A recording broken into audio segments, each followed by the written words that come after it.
I'm Melissa Shanahan, and this is the Velocity Work Podcast, live episode number 124. All right. Well, welcome everyone back to an episode of Velocity Work Live. Today, I have a very special guest, Sam Mollaei, and I'm pumped because, if you've heard me talk about complex grace, and if you haven't, you can go listen to the podcast on that. It's called The Unfortunate Middle, just a few episodes back. And Sam has experienced complex grace with at least one of his businesses, so we'll get into that. But Sam, welcome, and thank you for joining us. Thank you so much, Melissa. We're definitely overdue. I've been looking forward to this for a long time, and hopefully we'll provide a lot of value to your audience. Oh my gosh, I have no question. Well, so why don't we start with, will you just share with everyone who you are and what you do today, the Sam today? Sure. So I'm an attorney here in Los Angeles, and I started my law firm 7 years ago. And at the time, I had no mentor, no how-to on how to start a law firm, how to get clients. I basically had to figure everything out by myself by watching a lot of YouTube videos and reading a lot of books. And I think I had a really good timing where everybody had a job. I was sitting at home learning, and I was able to apply a lot of techniques that I learned online to be able to grow a virtual law firm ever since, again, 6 or 7 years ago. So all these concepts about virtual, the Zoom, Calendly, all those things, I was already using those from many years ago. And then I got exposed to this whole world of funnels and online marketing and how to generate clients. And I was able to apply that to the legal, to my law firm.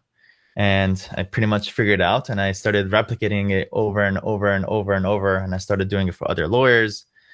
And now fast forward 7 years later, I have 7 law firms, all automated. And a lot of times when I share 7, people don't believe it, but it really is true. And I can't share the details exactly what niches I'm in. But some clues I could give is they're usually blue ocean niches. Let's just say, for example, I don't get into personal injury because that's very popular. I get into niches where I see opportunities. And again, I could do research to see, what the market's like. And then I go and establish those systems to bring in clients, make sure that the clients are signed up, then have a virtual team that could either sign up the clients or be able to refer them out.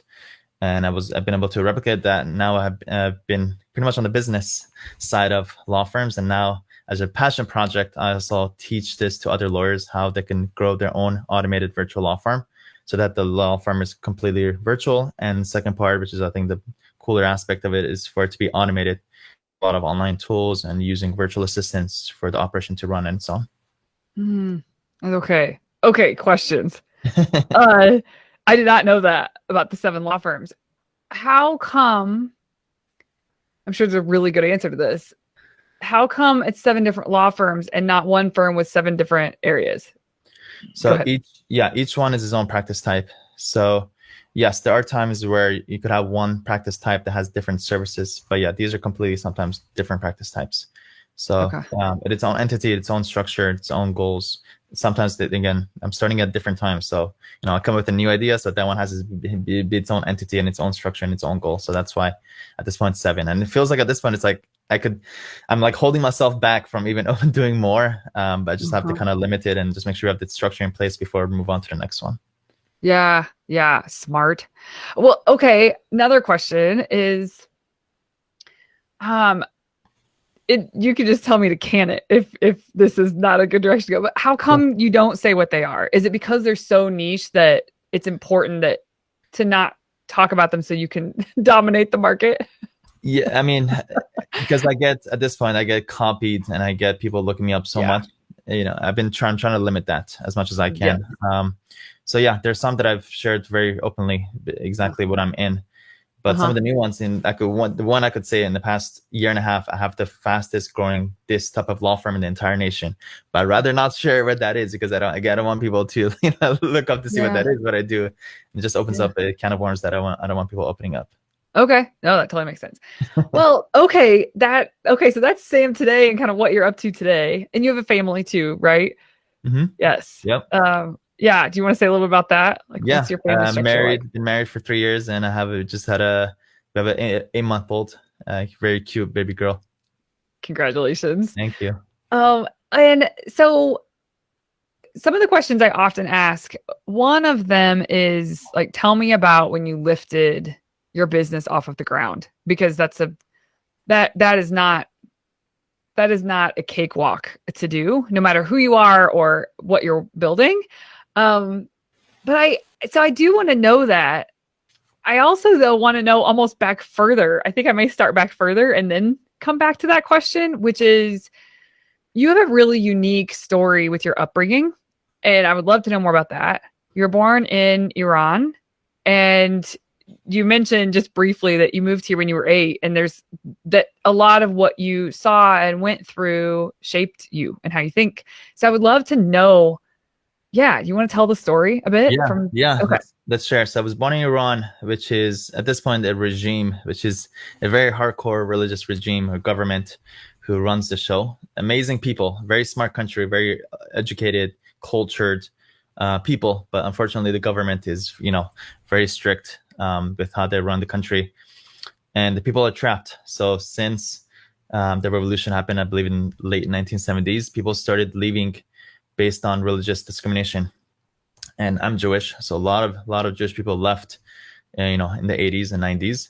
And actually, we were late in the game. My parents decided to leave in around 1996, and we basically had to sell everything within a couple of weeks and pretty much leave and escape. Actually, not even leave. So we had to go to another. We had to go to Austria, get a green card there, and then come to America. We came here, and so grateful to be here, obviously because of the opportunities and be able to be who you are and practice whatever religion you want to practice. And one cool story that I could share, which is pretty dramatic, but it really sets the tone for what it could be like to be in these other countries, is I remember very clearly being in first grade, first day of school, and they would line up the kids, everybody from through fifth grade, and they would line up everybody kind of army length apart, which means you put your arm in front of you, and they kind of make you stand there, and they start chanting. They make you start chanting certain phrases, and one of those phrases was, as I'm sorry, this sounds a little bit vulgar, but "Death to America, death to Israel."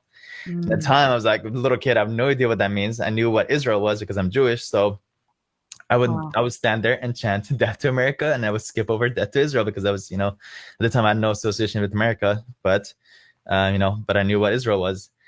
Fast forward, now living here in the beautiful land of America, which obviously I really appreciate, and I've also been able to visit Israel 10 times because I'm super in love with the country of Israel.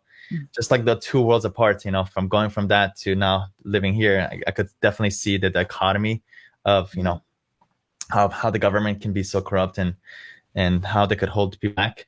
That's why I really strongly believe in people having the complete freedom to do what they want and what makes them happy, as long as it doesn't hurt anybody else.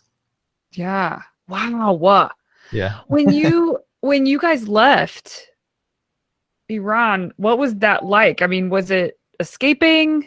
Was it uh, a little So more above board than that? Like, what was it like? yeah, most people have a lot crazier stories than mine. Some people, depends on when they left, but some people had to like leave on camels and donkeys, and they had to hide, and they had to go through Turkey and all this stuff. Ours was escaping, as in we were pretending like we're going to Europe, going to Austria, and it was basically essentially it was a one-way ticket when they thought it was a two-way ticket. So we went there, and then we basically had to file as a refuge, I believe, and then be able to apply for a green card, and then to be able to come to the US. I believe that's how it was done. At the time I was young, so whatever my family went through. How long were you in Austria? For 4 or 5 months, but some people Okay. would get stuck there for like a year or two until they would get their papers. But yeah, there's still 20,000 people. There's still 20,000 Jews that are left in Iran, and unfortunately, because of inflation and the sanctions and everything, they're kind of stuck there. So because the money doesn't translate well to here. So actually, I still have my aunt and my one of my cousins there. They're kind of essentially stuck, and it doesn't look good. I don't want to get into politics, but it doesn't look good for Iran the next 10 years. A lot of stuff is happening. So hopefully, Yeah. wishing for the best. Yes. Yes. Wow. What do you think having the upbringing that you did have, the experiences that you had as you were growing up, especially with that being as a major piece of your childhood. What do you think you extracted from that or adopted from that that maybe some people wouldn't have because they haven't been through it? Don't take life for granted. Essentially, we're giving all these rights. Everybody's born into. If you're born in America, you're essentially just handed these rights that you inherently have, but they're not as inherent as you think. Just think about, again, other countries have to struggle to be able to be who you want to be and practice whatever you want to do. So don't take that for granted and be grateful, and Mm-hmm. go make your society a better place than what it is right now. Mm-hmm. Yeah. Did you guys move to LA right away? Yeah, pretty much moved to LA. A lot of people either moved to the East Coast, they did to New York, or to LA. So yeah, most of the Okay. people are one or two. Okay. So let's talk about your first business and lifting it off the ground. You said you had some stories, so Yeah. I would love to hear them. So I didn't realize how much of an entrepreneur I was until later on, until I realized later this is what entrepreneurship was. So I used to sell jeans on eBay when I was in middle school. Then actually my biggest thing that I did was in high school, I used to be a tutor. And what I did was I went and put up a poster in my honors office. Office. It was basically for the honors program. And I just put up a poster there with my phone number. And a day later, started getting a call. A day later, and a couple of more calls. And then within a couple of weeks, I was like fully booked. Like, this is cool. I was able to, just from one paper that I put up in the right place, get a lot of customers. And then I started getting more calls. So I started hiring my friends to take on these jobs, and I would just take my cut. And I'm like, this is so cool. And I was doing that. I was pretty much tutoring every day for 3 years, all throughout high school. I was making way more money than all my friends. I'm like, this is so cool. I'm gonna start up a tutoring company. So I started a tutoring company, and that's pretty much what I did for 4 years. And I always had this vision. I'm gonna have the most popular and the best tutoring company in the world. And then unfortunately, I got into UCLA. Then I started college, and I couldn't do it anymore. And I always wondered, I'm like, what could it have been if I would have had my own tutoring company? Yeah. And then fast forward until a couple of months ago, I'm like, wait a minute, that's what I'm actually doing right now. You're doing I've been it. tutoring, and I didn't even realize it this whole time. I've been like literally tutoring lawyers about this. So I guess it came in a full circle. I have been tutoring, I just didn't realize it. That's so cool. You're talking about legal funnels? Yep. Yeah. Yeah. I didn't Okay. realize, I'm like, what happened to tutoring? I'm like, oh, I am tutoring these days. What am I talking Yes. Oh my gosh, that's so good. Do you know who Wayne Dyer is? He's I passed, don't. actually.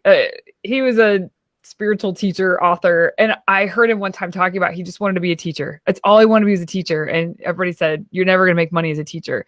So he kind of took a different route and winded around, and then ended up essentially teaching the world, like what was going on in his brain. So he's had a moment where he was like, I've been a teacher my whole life, and he made plenty of money. So the whole thing about you can't teach and make money was, so anyway, it seems like you had a similar moment where you're like, I've been doing it. Literally so funny. That's so great. Well, okay. After the tutoring business, so after college, where'd you go to law school? I went to UCLA. Okay. So where, after college and after you graduated law school, what was did you start your own firm right away? Yeah, so it was actually, I worked at an employment law firm. It's a family's law firm.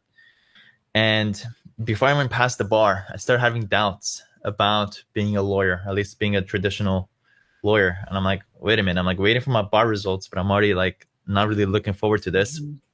So that's when I started soul searching and asking people around, and again, going on YouTube and reading books, until I met one of my friends who was 1 year ahead of me in law school. And he went right after law school and he started his own law firm. And he shared with me, he's like, yeah, I'm doing it. And he shared with me how he's doing. And the fact that he just shared with me that he's doing it was basically my breakthrough. I'm like, if he can do it, I can do it too. Mm-hmm. And that's when I kind of decided to go on my own. So yeah, I worked for a couple of months. I don't even consider anything, but it was pretty much right after I passed the bar. Then I basically started my Mollaei law firm. So my first law firm. Mhm. And then, yeah, most of my time, had your first year, you don't have that many clients. So all you can do is just learn. So just reading as many books as I could. Again, as Yeah. everyone else was like doing, discovery work, I was learning. So that really helped me. How many years did it take for you to know like, oh, okay, I have a business. Like this is running. Yeah, so I remember I was 11 months in and I started having doubts. I'm like, how am I gonna make money from this? I've been working, creating content for Mollaei Law. Okay, I'm making some money. I'm making like $2,000 or $3,000 a month, but how am I gonna do this? And then a year later, exactly 1 month later, which is exactly the 12-month mark, it felt like exactly right then my work that I did in those first 12 months, that's when it kicked in. Yeah. And that's when I learned my first valuable lesson is you do what you do, but don't expect anything upfront because your results lag your actions. So Yes. that's where, and also in my first couple of years of entrepreneurship, a lot of times when you're entrepreneurs or when you have your own law firm, you're always expecting results. You're always like, oh my goodness, this month I didn't, my revenue is lower than last month. This week I didn't set up any clients. The more the hardcore entrepreneur you become, you realize you try to look at things in the big picture. Did you have a good year? Don't look at this month, particularly this week. Always look at everything in the big picture. So at this point, I only care about what I do, my actions, what I'm doing. The result will speak for itself down the line, 6 to 12 months later. Yes. Are you familiar with leading indicators, lagging indicators? You use the word No, lag, so I was curious. Oh, no, but I'm you're aware. describing it. You're Yeah, literally describing it. Yeah. yeah. You want to So, explain it, Melissa? well, yeah, just because you'll find it fascinating because it is how you think.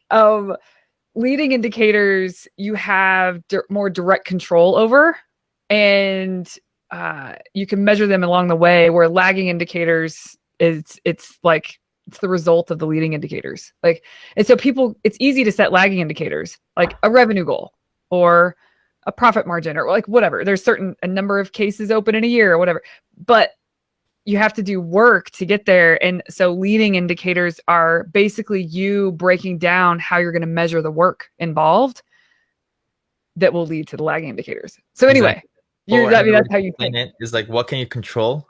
Which is, Yes. just say how many videos can you do? How many calls can Yes. you make? Those are controlling things. You control that. And you should create goals for those things and hold yourself accountable to those things. Yes. But don't let your emotions get involved with as you said, those indicators.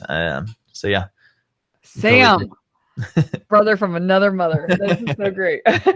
That's because also something else that I work to help people realize is that you have to put your head down and go like do the work that you think like the actions that you're saying are going to eventually that your best guess that's what's going to evolve into the results that you want to see.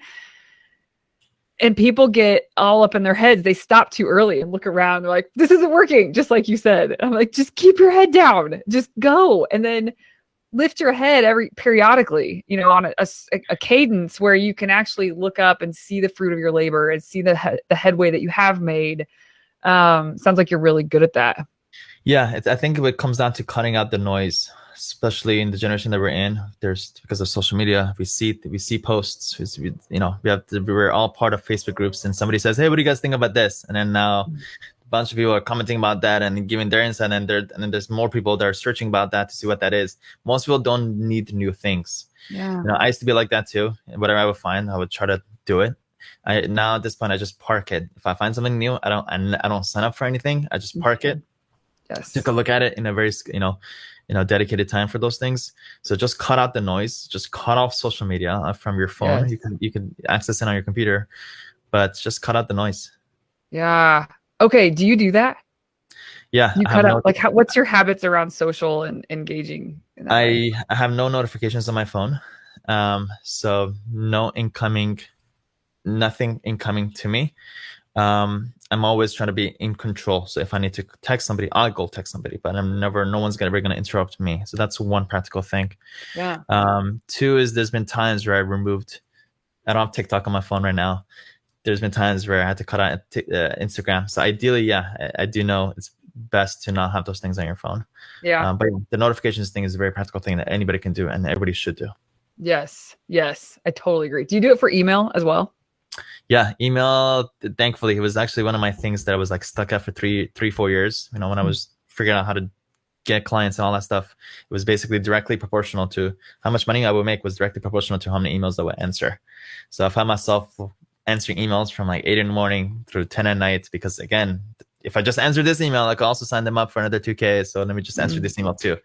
So I found myself answering emails all day long. So I had to come up with a creative way to be able to automate my email inbox. And it's actually one of the cool things that I teach inside of Legal Funnel is to create these templates and sequences and then be able to create structure in your email inbox for your virtual assistants to be able to answer your emails based on the systems that you built. And now at this point, I only, as weird as it sounds, and it's kind of, I'm sorry to my Legal Funnel students, but I only answer my emails like once every 2 or 3 days. And I just pop in 20 minutes, 30 minutes. I'm not even 30 minutes, 20 minutes once every couple of days and do my thing and move on. And then the rest of the emails are being handled by my virtual assistants, essentially. That's so great. That's so great. Do you ever, maybe you don't want to say this. Yeah.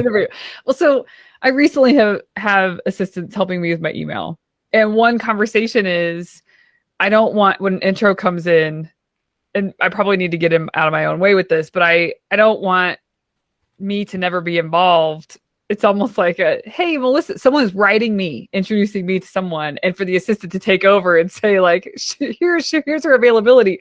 So sometimes I have them act as me. This is new. Yeah. Do you recommend that? Or do you recommend like, no, just take the, like, this is her assistant and this is how this goes? Yeah. So we can have, it's kind of like you having agents, just like how actors have agents that could act on their behalf, right? We learned this in some certain law classes.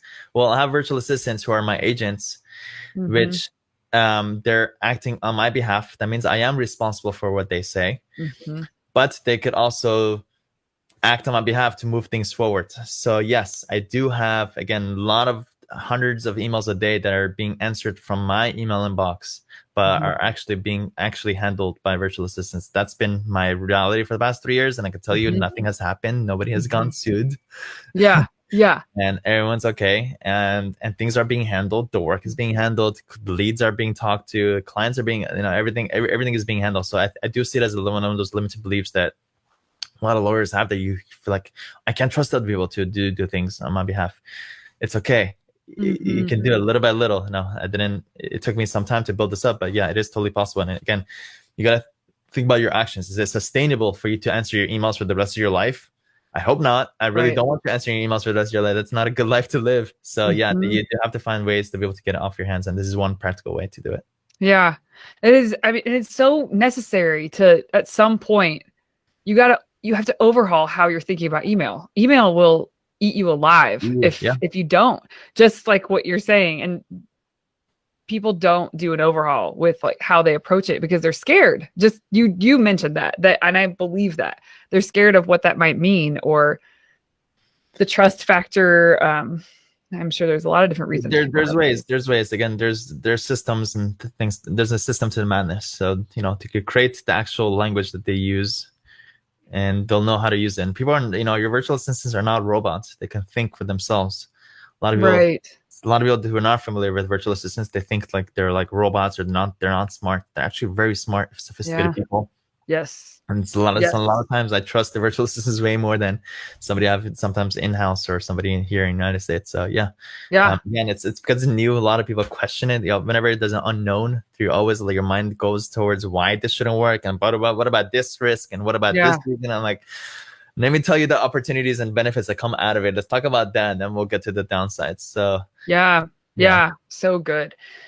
When you were talking about lifting your firm off the ground, it was like 11 months. You were thinking like, what am I doing? Is this going to work? And then 12 months, it all started to come together. In that first 11 months, you don't have to go deep into it, but can you share what was the experience in that first 11 months? I guess how you were thinking and how you were feeling that entire time. Scared. Didn't know how it was going to work out. I think I lived with less than $2,000 or $3,000 to my name for like a year or two. I don't know how I got by, but I somehow got by. But I wish I would have had a mentor. I think a mentor at the time would have really, really, really helped. So my mentors at the time were just YouTube videos and books. Mm-hmm. Um, and Well, yeah, clearly they did something right.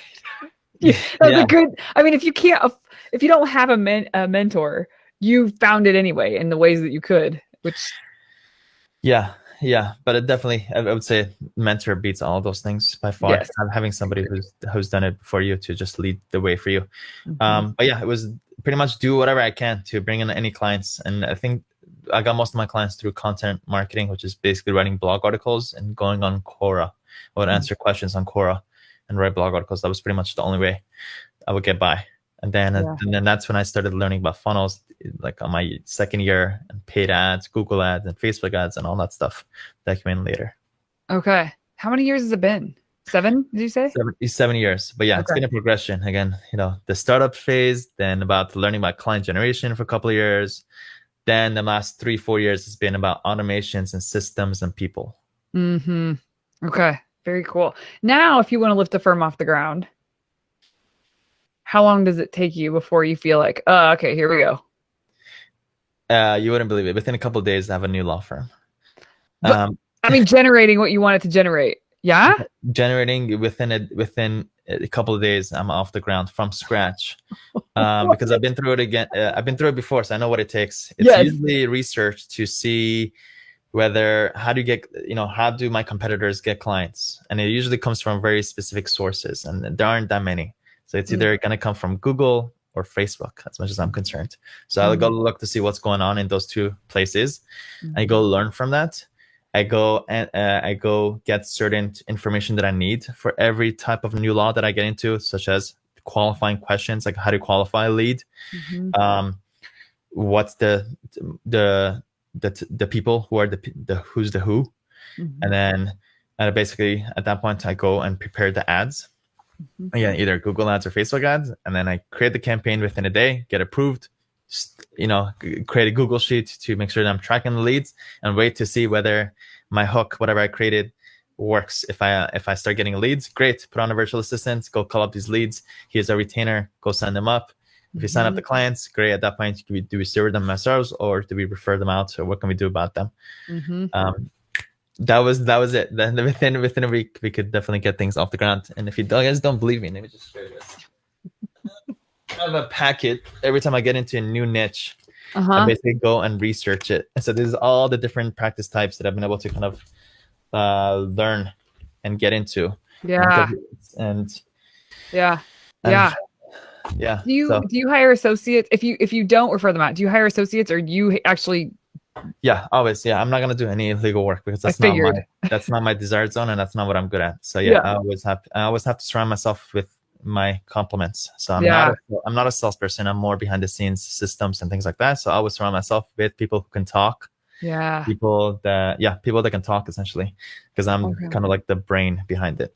Yes. Okay, sweet. So good, Sam.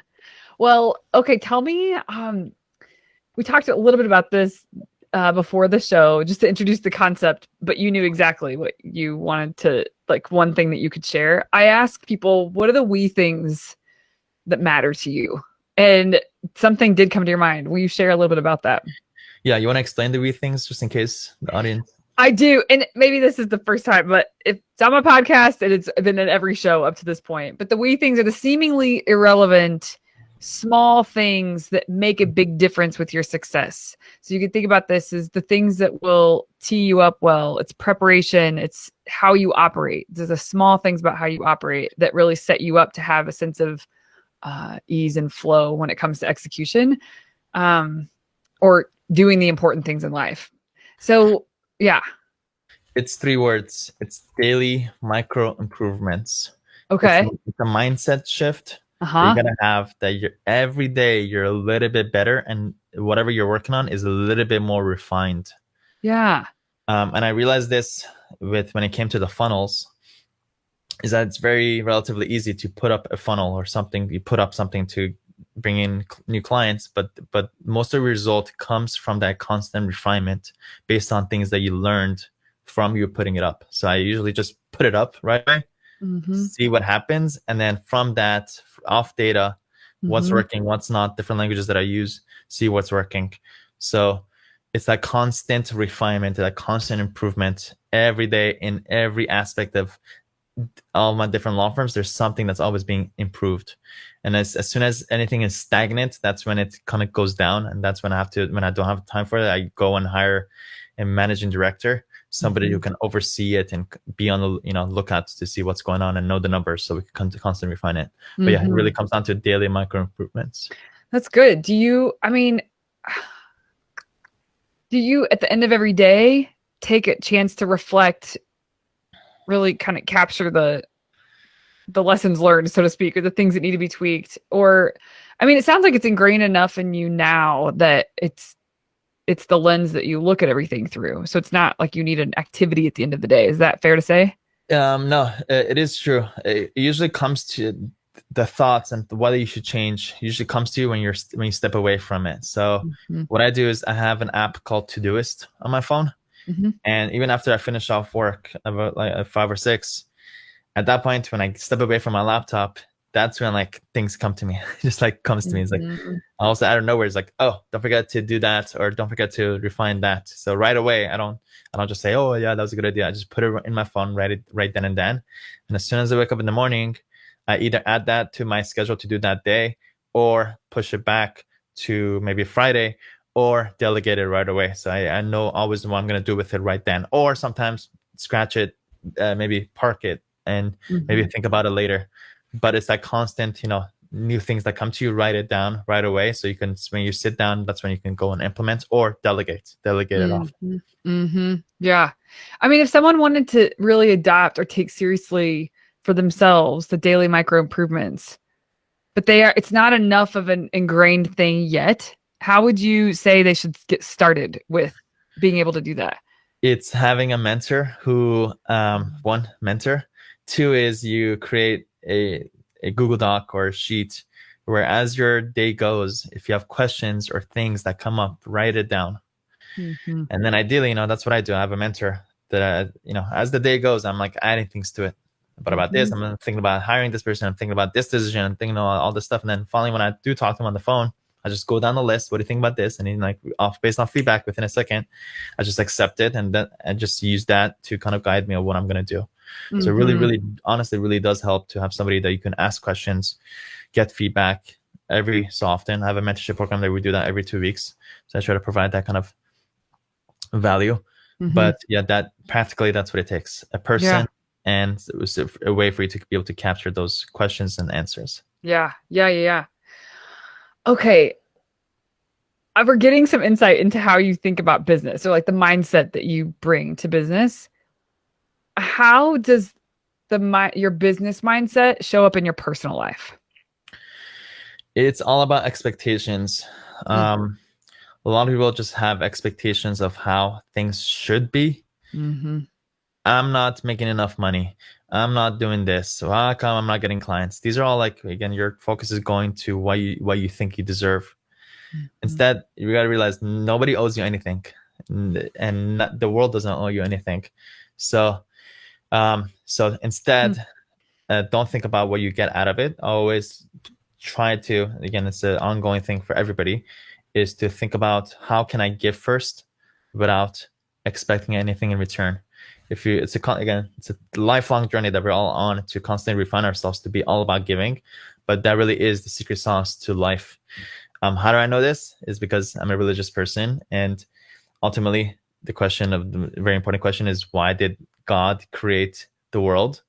Is, one of the answers is, in Judaism, is because God is all giving, and he wants to give you an opportunity to be able to be like him and to be also all giving. So be like God, be all giving without expecting anything in return. So yeah, that obviously manifests itself in different aspects of life, including business. So the people that are very all about giving and being a good person, those are people that look around. Those are the most successful people around you. Versus the selfish people, like, what's in it for me? What will I get out of it? How does it Mm-hmm. benefit me? All those people are usually short-term gainers that maybe they could do well, but in long term, they're miserable, and they're not going to do that well in life. So be Mm-hmm. a long-term thinker, and I'll make it all about giving. Yeah, that's so good. I wrote down what you think you deserve. That's so interesting. That's so true. Um, Even thinking about, why don't I have this number of clients that I'm wanting? Like the questions that you were just asking or posing, and that the people think that they actually deserve that is uh it takes you out of the work. It takes you out of the game when you ask yourself those questions instead of, and which no one would probably consciously think, although maybe some would, I deserve this, but that's the tone of all of it, right? Um, we talk a lot about going on facts, not feelings, and that's very feeling emotion, like pity, self-pity, like I deserve more, I should have more, instead of, if you want more, stay in the game and figure out, like, okay, tweak what you're doing and continue to learn and put the next foot forward and then evaluate. And if you stay in that game, then you, like you said, that's the, like, you focus on the action every day, the results will come. You just have to keep focusing and keep taking the next right steps, and to the best of your ability. So it just seems it ties in really well with everything else you've said. Yeah. And also, it's a very integral part of another huge aspect of our life, which is our relationships with people, especially with our spouse, with our close friends. If your mind goes towards this person said this person didn't do this for me, this person didn't invite me, those are all the wrong mindsets to have. When was the last time you invited somebody over? When was the last time you were nice to somebody and got them a random gift? Don't, so, and also, when it comes to your spouse, stop expecting things. Just focus on giving. And you're happy when you give, not when you receive. Receiving, it's very temporary. When you receive something, yeah, it feels good. But long lasting happiness comes from ultimately giving. Yeah, yeah, absolutely. So good. I definitely have some more questions I want to ask Ooh. you. What, over the years, as you've built what you've built and you've done what you've done and you've experienced what you've experienced, what helps you stay the course with a commitment that you've made? Because it's not a cakewalk most of the time if you're trying to do something you've never done before. It's working in my desired zone, realizing what I'm good at. I'm also what I enjoy doing, being very conscious of that. There's a very practical way to come up with that. It was actually in one of my trainings that I taught this. If you just go on YouTube, search how to hire virtual assistants, legal funnel. In the first half of this training, where ultimately I teach people how to delegate, essentially. But before you delegate, you got to learn all the stuff that you're doing that you probably shouldn't be doing, so you can know what to delegate. And it comes from, let me see if I can pull out the book. Here. I think I put it away, but it's basically, the idea is everybody works on tasks that's broken down into 4 types. The first type is the stuff that you don't enjoy doing and you're not necessarily good at. That's your drudgery zone. The stuff that you don't like doing, that you're not good at. The second zone, which is your disinterest zone, which is stuff that you're good at but you don't enjoy doing. Okay.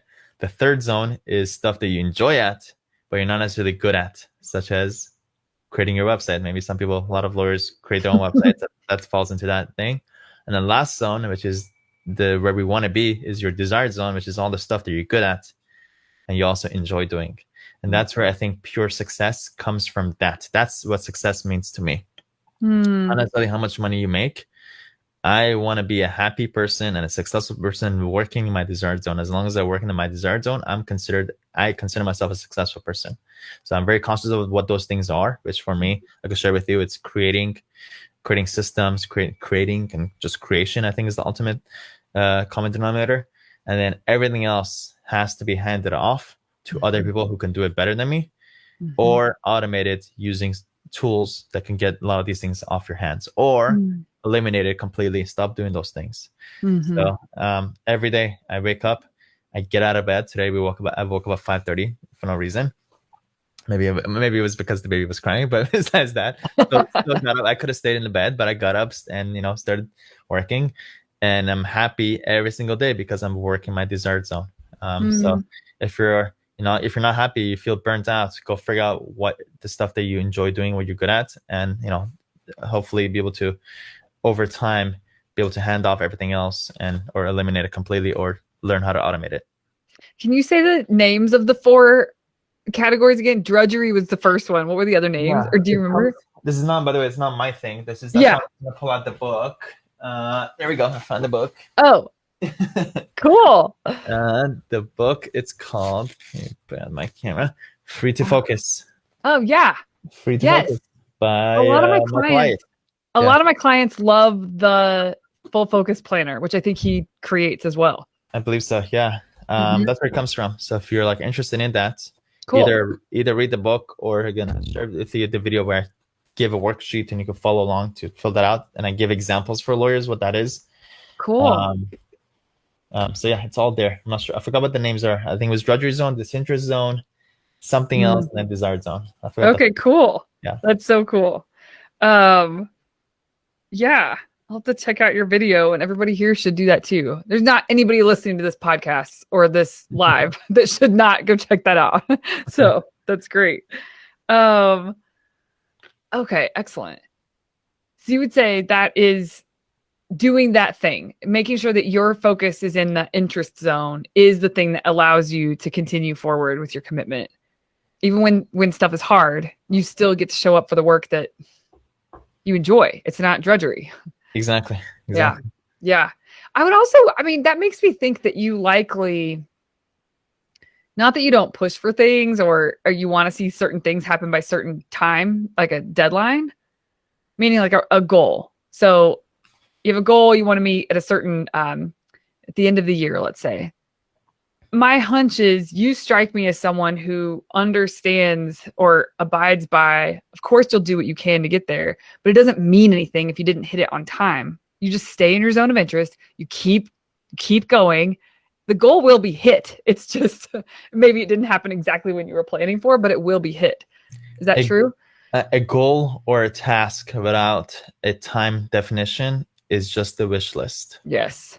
Right. A lot of people like, I get people to do things. I'm going to do it. Great. When? Next week. What day?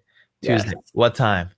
Tuesday at 9 a.m. So after you have everything just have a rule of thumb from this point forward. Anything you need to get done, it needs to have that time attached to it. So yeah. Yes. I learned how to learn this myself, and not everything I look at has to have again, practically is like in my to-do list. I know I'm doing it that day. Yeah, absolutely. So good. Tell us about a challenge that you're facing now. You've been through a lot of challenges. You've overcome a lot of barriers in the past, but what are you facing now? It's, I think, a challenge that a lot of law firm owners are probably going to have for the next couple of years, which is finding good people to hire. I have infinite business ideas and business things that I know with 100% certainty it will make money, but I just don't have enough people to be able to manage and direct the division. So unfortunately, because again, I don't want to get political, but because of all the money printing and all them, handing away money, a lot of people don't want to work, or their expectations have changed. They expect to get paid more or something like that. So it's very hard. At least I know where I am in Los Angeles, it's been very tough finding enough good people to hire. So I'm always on the lookout for, and at this point, it doesn't even have to be in Los Angeles. It could be even virtually, wherever they are. So if you guys, I'm going to put it out there. I'm going to put it out to the universe that if you are looking to work with a very forward-thinking law firm, definitely have plenty of positions available. Basically my secret sauce is figuring out exactly what you're good at and what you enjoy doing, and I basically fit you in that role exactly. So that I imagine it will be the biggest challenge for most law firm owners in the next couple of years. It certainly is. Do you have specific tools or philosophies that you abide by with hiring? Like, do you have a certain assessment that you love to use, or and how do you think about hiring? There's some people that say, and it probably depends on the role, but there's some people that say if they have the right attitude, that's what I need, and I can help shape them. Or are you want skills and attitude? Like both have to come in a package. I know it's ideal, but yeah. Yeah, the skill doesn't matter as much. For me, again, it's I think the first layer is just understanding what you're good at and what you enjoy doing. That's the first thing. Second is what's What your if they vision? what if they don't know that? Then that's a problem. Okay. Well, the reason I asked that is I was wondering if you like have an assessment that extracts that out of people. No, Or just through okay, questions. Do you okay, enjoy? I give them some categories. Do you enjoy talking to people? Do you doing things behind a computer? yeah, So those are like the major categories that I give, and I usually like, oh, I like talking to people. Okay, good. Then you could be, you could talk. yeah, You could talk yeah. to people. Okay, sweet. So first, understanding that. Second is like, what's your long-term vision to see where they're heading, where their head is at, Mm-hmm. right? So you want them to be a long-term kind of thinker. Mm-hmm. Nobody short-term. I don't hire anybody short-term. If I get any sense of clue that you're like a short-term, or that you're just using me as a stepping stone, I'm sorry, I will not hire you. Mm. Um, and third is just being a good person, essentially, being willing to listen, be courteous, be somebody that we want to enjoy working with. We have Mm-hmm. no, if you have attitude and all that stuff, yeah, obviously there's no room for that. So Yeah, it's all people centered kind of interviews, not necessarily yeah, your skills. I barely look at resumes. I just ask questions freely. yeah, yeah. And so even with that, like even it's still tough right now to find the people. Yeah, Oh yeah. yeah. I mean, you mentioned, I know you're into crypto. I don't know Yeah. to what extent. I A am as lot, a well. lot of lawyers are actually, believe it or not. I'm trying to see what we could do about that. If you're interested in that, Melissa, we could do something, a project together for Oh, something with crypto or Bitcoin specifically for lawyers. I'm definitely interested. But yeah, let's talk oh. about it. Yeah, I was gonna ask, you know, I try to decide where I get information from, and one of the sources that really opened my eyes was Real Vision. Do you know what Real Vision is? Raoul Pal. Oh, that's Oh, Raw interesting. Paul, yeah, Raw Yeah, Paul, yeah. yeah. Yeah. So he He's like my number two or three most Oh, certain. okay. He Yeah. has a network that he does actually macro markets, the global markets, fiat currency, but he has a channel dedicated to crypto. Yep. And so it's opened my eyes to a lot. My husband is extremely involved and does a lot of projects with NFTs and works on the back end of things. And so he's pretty heavily involved in the world of crypto as well. And I've learned a lot in this space of the power of playing the long game because people don't in crypto. They get Yes. scared, they're in, they're out, they're trying to make money. And people who don't have that approach have made a lot of money. So Yes, I was literally having this conversation with my wife last night, literally about this exact topic, the whole two side of the long-term thinkers versus the short-term thinkers. And there's a lot more short-term thinkers, unfortunately, because it's so let's talk about that. So yeah. my thing is, again, I think the easiest, best way to go about it is to have a very long-term vision on this.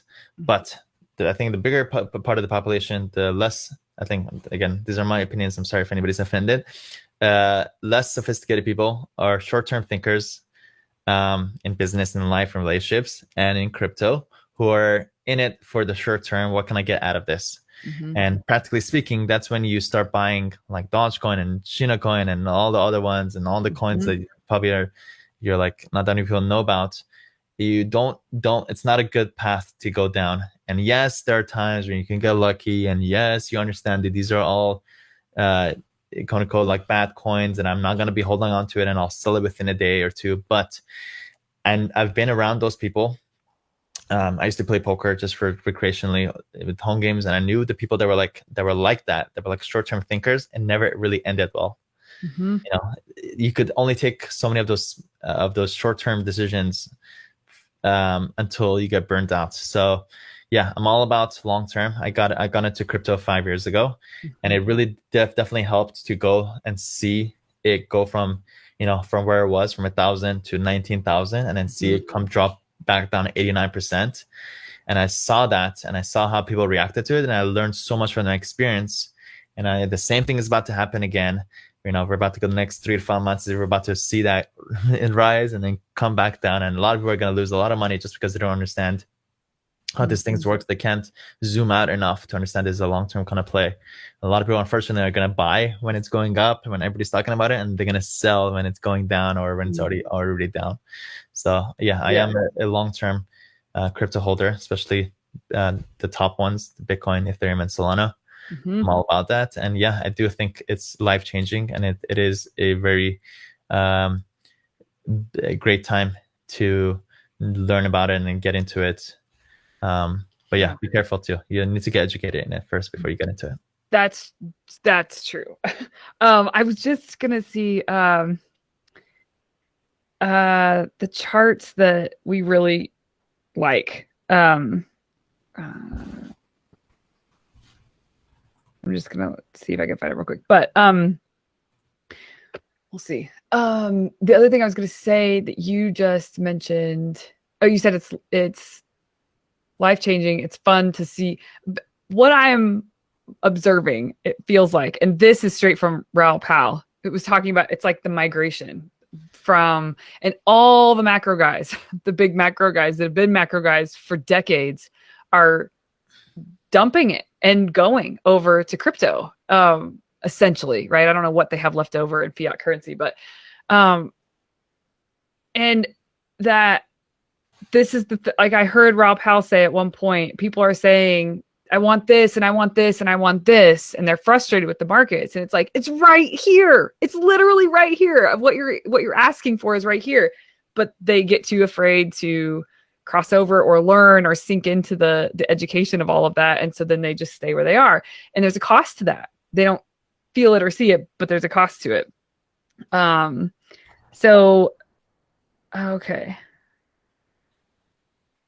Melissa, you want to share your favorite source for learning about crypto? Real Vision.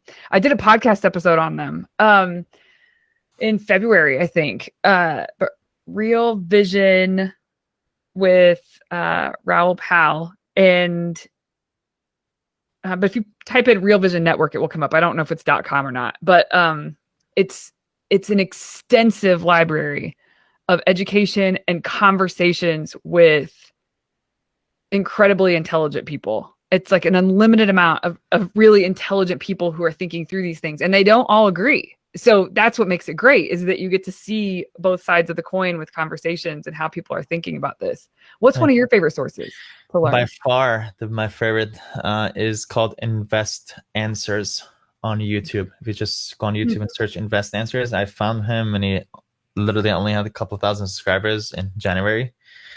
And he's very intellectual, very smart guy who's been in finance for 30 years. Pretty much had his epiphany last year. He went all in, very hardcore. And now he's super obsessed and super fascinated in this whole world. And every day he puts out daily videos where he goes in depth, shares daily news about what's going on, and provides a lot of analysis of what's working, what's not. And he's pretty spot on as it gets and very sophisticated. So yeah, I follow him religiously, and it's been life-changing. And I share it with a lot of our legal funnel students, and people come back to us like, "Thank you so much for sharing the source with me." But yeah, all the information it's all there. It's all there. But yeah. Okay, good. There's also, do you know all about a podcast called The Breakdown with NLW? That's good too. Daily podcast that talks a lot about what's happening, especially with the regulations and the attempt at regulation, like all the things that are going on. He speaks to that every day. He tries to give you sort of the latest on what's going on, not just with regulations, but if something is happening behind the scenes. Yep. And then the Twitter account, the guy that produces the charts that I like to look at and take into consideration is Plan BTC. Oh yeah, that's really good. Okay. So that's another one you like. Yeah. But Plan B is his Twitter. This guy's been spot on. Actually, it's been spot on the last 4 months. He's called out every single month, and is calling for 87K this month. 90. So yeah, he's spot on. And I have another one, which is, it's very easy to get in, but how do you know when to get out, right? There's a very good website that I'll be definitely using for me to know when to get out. It's called cbbi.info, which basically what he does is he takes 20 different charts that are 10. How many is that? I don't know how many that is. 10 to 20 charts. seems like 10 charts. And each chart is an indicator of where we are in the market. But what this one chart does is it takes all of that and summarizes it and gives it a score 0 to 10 of exactly where we are. So right now on November 11th, sorry, November 3rd, where the score is 62 out of 100. So whenever we get above 90, that's when like things are going to get kind of risky. But yeah, that's something that I'm going to be using to kind of determine when I'm going to be selling some of the stuff. Yeah. Oh, that's CDBI. CBBI.info. Like cat, dog, ball. Cat, ball, I.info. CBBI. Okay. Cool. Oh, that's great. And I know for law promoters, like, where are you guys going right now? What is happening? But this, I do think this is not something that I feel prepared or qualified to teach to people that I work with, to law promoters I work with. But man, here's what I do know. The more you can wake up to what is happening, the more you can educate yourself, then you can start to decide your next steps.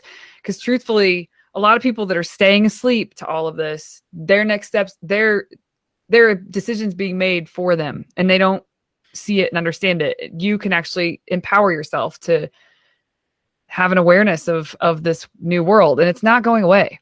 It's not. It's here. It's too important to be ignored. And people who don't understand it, the first level is you always question it and you call it a scam and all that stuff. Everybody who's not believes it has been through that stage themselves. And whenever I hear that, I'm like, I don't want to talk to you because we can't have the same conversation because it just shows you haven't studied it. I promise you, if you actually put in the time and actually study it, there's no way you'll be able to say any of the things that you're probably saying to question it. So yeah, the more deeper you go down the rabbit hole, the more convinced that you realize that it's inevitable. It is going to happen whether you like it or not. And it is life-changing. And I'd rather be, riding the wave with it. I don't want to let this one transformative time in our life pass by. And I don't want to be that old person like wishing I would have bought more real estate when I was younger. I want to be that person, I don't want no regrets. So I've been personally very aggressive with it. And then, definitely, but definitely it takes education first. Start with that, and then will open up. There is a really great podcast that aired, I think, last week on the Tim Ferriss show. It was with Naval Ravikant and Chris Dixon, I think is his name. And the whole conversation was meant to be about Web 3.0. Like, what is that? What's the difference between Web 1.0, 2.0, and 3.0? And it was an interesting conversation. I learned a lot that I didn't understand. I didn't know, but it basically turned into, and they started laughing. It turns into a conversation about crypto because of the privacy that exists at that level. And the same thing is going to be able to happen for people on Web 3.0. And it was fascinating. It was a really good conversation. And it's so crazy how multifaceted it is in so many different ways. That proves that this is inevitable and that's where technology is heading. When it comes to mathematically, from politically, socioeconomically, so many different ways. There's so many arguments that all lead to this technology. Yes, definitely. Fun to talk about. I still feel I have a lot to learn. I don't think I'm an expert, but I enjoy learning about it and I stay plugged in because of that. Yeah. So I noticed a lot of lawyers are intrigued about it too. So if there's enough interest, maybe you let Melissa know. And I would love to do something with you, Melissa, about this. And you could bring your husband on. I'm sure he's, he has a lot to share too. It'll be kind of fun to share this with your audience. Yeah. Okay. We should chat for sure. Well, I guess the last question I have, I could ask you a lot more. You're so fun and easy to talk to. But why? Usually I ask, like, why this? Why do you do what you do? But this feels too small. You do many things. I don't know if you can, maybe just entrepreneurialism is a way to describe it. But yeah, why this? Why do you do what you do? It's that what started me on this journey was one thing. And that's what also drives me forward, is that complete freedom of time. Kind of, again, being my own boss and not just being my own boss, not being a slave to whatever I'm doing. I'm in control. That means if I want to, I could have this conversation with you. Like that by itself is, blessing to be able to do that in the middle of, early in the morning for me to be able to do that. So complete freedom of time is everything. And I know more and more people are realizing this. That's so valuable. That's why Uber is so popular. And, a lot of people want to do those jobs. It's the exact reason. So, but again, just because you're a business owner doesn't mean you're completely free. Usually that's the first level of being a law firm owner, is kind of doing a lot of things yourself. But that's where you go and hire Melissa or come learn from me, where we could teach you how to be more like a business owner. You could run it instead of being a business operator, being allowed to day to day. That's where it's at. It's a whole different language. There's a whole science to it. You got to learn that so that you can have the complete freedom of time. Yeah. I said last question, but I want to tell you something. It's going to leave me the exact words that you used, but the first time I was ever around you virtually was at Law Firm Growth Summit, which is event. And there was a panel that we were both on, and someone asked a question and your response was very short and sweet. And the moment that you answered the way you answered, I was like, who is this guy? I got to know this guy. Cause it was just so, the way that you stated it was profound, even though maybe people be like, yeah, I know. But the way that you stated it was beautiful. And it was something like, so I'm hoping you can remember exactly. Yeah. The more you matter to your law firm, yes, the less your law firm is worth. Yes. Okay?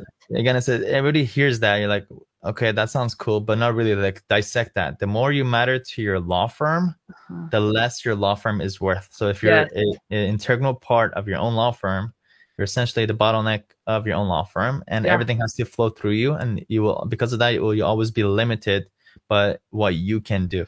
Instead, if you get other people involved and you create systems and processes for everything to be handled outside of you, then you're able to grow more. Your limitations get lifted, and you're able to handle more and do more. And again, ultimately, that leads to you working your desired zone, which is ultimately what success is. So go get it. When you said that, I don't know if you said anything after that. In my head, you said that sentence, and then I didn't say much.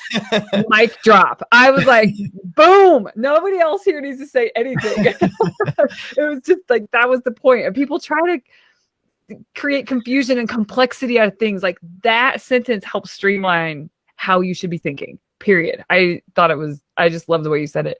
Okay, and then actually, final question. There's 3 gold records behind you. Yeah. What are those? So ClickFunnels, which is the tool that I use to create the systems for bringing in clients, gives out these awards for generating $1 million online with funnels. So I was able to receive that from Mollaei Law, and then I was able to replicate that funnel and replicate it for EIN Express. I'm trying to do that. And then I was able to earn my 3rd one for Legal Funnel.